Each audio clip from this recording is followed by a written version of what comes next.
Animals are scary. I mean, yeah, maybe like some of them are chill and some of them like get you, whatever. But I learned really young. My dog Nacho taught me. Nacho, rest in peace, best dog ever.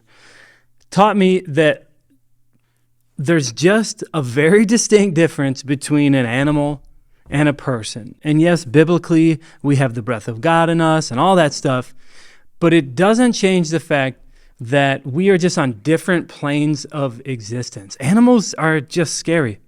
I remember I read this story one time of a bear deep in the woods.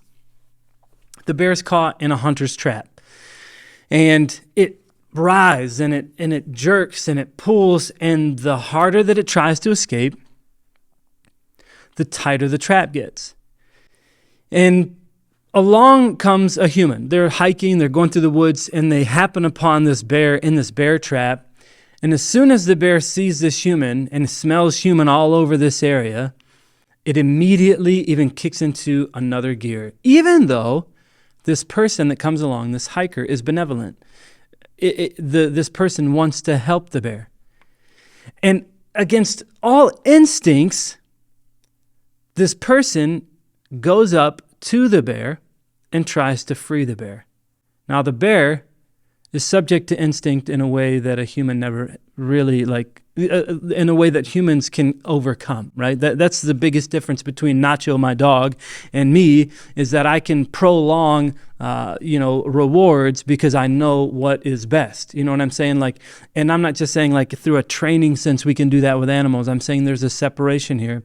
And so for the sake of this analogy, what I want to explain to you is that this person goes up to the bear and realizes that it has to convince the bear that it might be benevolent in order for the bear to be freed from the trap. And so the man applies a little bit of pressure here, applies a little bit of pressure there, and eventually frees the bear.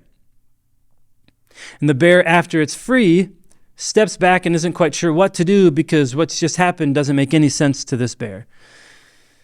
Eventually it limps off into the woods and the hiker goes on its way. But I want to make you think of this for a moment. And not all analogies are exactly perfect, but I want you to think of something. The way that we relate to animals can sometimes be, parallel to the way that God relates with us. To think of God put limits on himself so that he could become a human. He put limits on himself so that he could appreciate our plight in a way that we can relate to him. And the reason I say that is because a lot of times as people, we have to be so purposeful in denying our own instincts, our own naturalness, our own carnality, in order to be completely freed from the power of sin. We have to be given over and let ourselves be vulnerable to God in a way that sometimes makes us feel very exposed and almost like if we aren't protecting ourselves, nobody else will.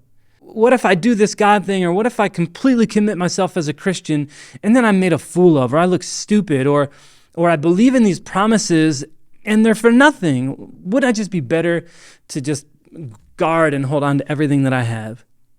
The task of fighting our instincts and becoming spiritually alive is difficult. And the reason I say that is because all of us, you and I, the scripture says that we have been dead in our trespasses and sins, which means that we've gone somewhere we weren't supposed to, and now we have to pay the price of it. We understand that Jesus Christ has freed us from the penalty of sin and death. But for what? Who cares? Why does any of this even matter? And if you were to sit and talk to somebody who doesn't have the freedom of Christ in their life, what would you tell them? That you need to be saved, of course, but saved from what? This is what I want to try to encourage you with and leave you with right now, is that there is so much more. The bear limped off, just like sometimes we as Christians, we get freed in our sin and in our whatever, just so that we can just go back to the same patterns we had before and just be less vile while we do them. God has said, you have a purpose. In Romans 8, it says, all of creation groans for the revealing of the sons of God. That's us. That's me, that's you, that's us, that's we. And the reason I bring this up is because I want to leave you with a challenge, is that today you would think about, what have I been freed from and what am I now free for? And I want to challenge you that you would slow down, you would seek the Lord, you'd be honest with yourself, you'd be vulnerable with the Lord, and you would fight your instincts. You'd fight the instinct that comes so naturally to us to say, I've got this. Because you're only going to get tighter into the trap. And that today you'd let Jesus not just free you, but also free you for a purpose.